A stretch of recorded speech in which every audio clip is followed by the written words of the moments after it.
emergency service personnel are continuing to sift through a building which caught fire in the Johannesburg city centre. 2 people have died after the blaze engulfed the building on the corner of Nugget and Commissioner Streets in the early hours of this morning.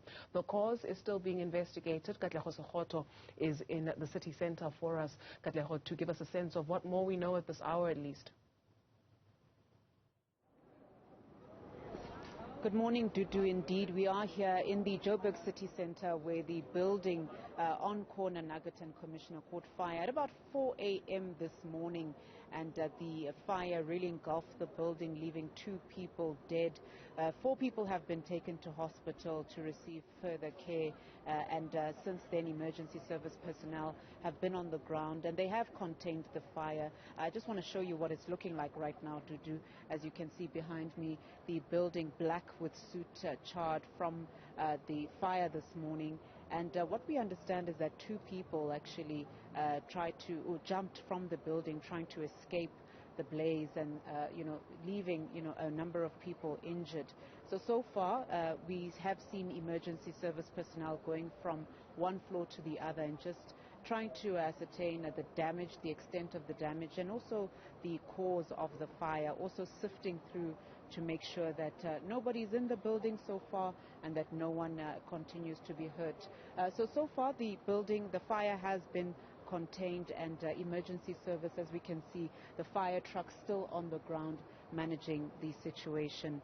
But Dudu, I do want to bring into the conversation the city manager, Mr. Floyd Brink, just to give us more details about what he understands. Mr. Brink, thank you for your time. I mean, just take us right from the top. Emergency service responding at 4 a.m. this morning. Do we know the cause of the fire? What I've been informed at this point, and the information at our disposal, 1 person has been arrested for arson. It does seem that at this point the fire was started by a specific person. It's a female at this point. We've handed over to SAPS. So we are now waiting for the investigations to unfold. We also have our own forensic teams in place. So it's now really up to SAPS to be able to indicate to us exactly from that side in terms of the fire. But what we can indicate to you is that it took about 10 minutes or so for our teams to be on site in order for them to start to extinguish the fire.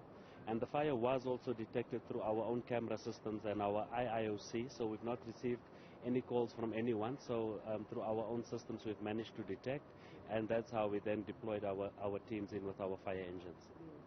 And Mr. Brink, do we know if this was a hijacked building? Because we know this continues to be a prevalent issue in the city centre. What is the status of this building? This is definitely a hijacked building. So through our GFIS team as well, we know about this particular building. It's something that they've investigated for some time now. But we also know that the person, there was one of them that claimed to be the owner of this building, went to court to try and do some form of an eviction on the very same people. But that eviction order was not granted to this particular person on the basis on lack of evidence, and he was not able to prove that indeed he was the rightful owner of this building. So during the course of the day we will be able to see and understand and assess the information at hand. But look, bad buildings have been a problem for us in the city of Johannesburg, as it is well known. But we must indicate that we've started a specific conversation and discussions with the PIC, which is also a state-owned organ of state, for us to then start to address the issue of bad buildings. So it's more to also have a long-term and a sustainable approach in terms of addressing these particular bad buildings. Now, Mr. Brink, how do we avoid another situation like this? This is not the first building that's caught fire in the city.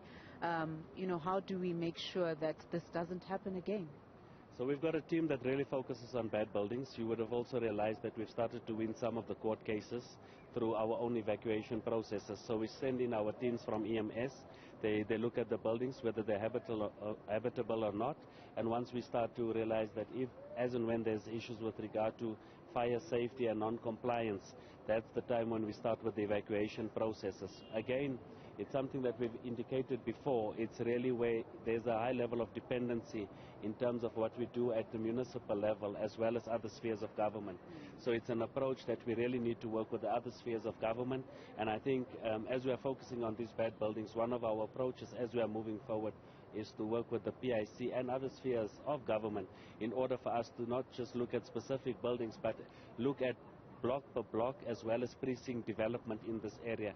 And those discussions already took place even in December, and we're now taking them forward in terms of our own legalities that we still need to follow. Yes. It's no secret that often hijacked buildings are occupied by undocumented migrants. So in terms of the city's interventions in dealing with the hijacked buildings, what's your conversation as it relates to immigration? Yeah, so once again, that's where it's cross-cutting into another sphere of government, in this case Home Affairs. We will also wait for them now to enter here and to come to this particular scene. I don't have the numbers specifically for this building, but I have been informed that there are foreigners as well, so I wouldn't want to at this point express an opinion whether they are documented or not. We should be able to have that information very soon during the course of the day. And just your last message to the city residents who remain concerned about this challenge. Like I've indicated, we do have plans in place. It is a challenge to us. It's a moving target. We've started to win some of the court cases, specifically from an evacuation point of view. We're starting to really work closely with other spheres of government to tackle this particular problem. It is a massive one, and we must indicate to you we might not have all the solutions, but we will be working with other spheres of government, and we will be looking at evacuating them. But then again, it's also issues with regard to providing temporary accommodation, and that also remains a challenge because it might not always be sustainable from a budget point of view to have those temporary accommodations. But we will be doing a press briefing in the next few days or so, clearly expressing and indicating to you what our plans are on these bad buildings and how we will be tackling it and working with other spheres of government, but also to rope in private sector, because there's no way that we can do this by ourselves. Thank you very much for that. Thank you. You heard it there from the city manager just explaining that one person has been arrested and been charged with arson, and that this building is still, the emergency service is still on the scene, but also highlighting the bigger issue of hijacked buildings in the city center. We know that this has been a concern, especially since we saw the fire in Marshalltown that claimed the lives of 77 people.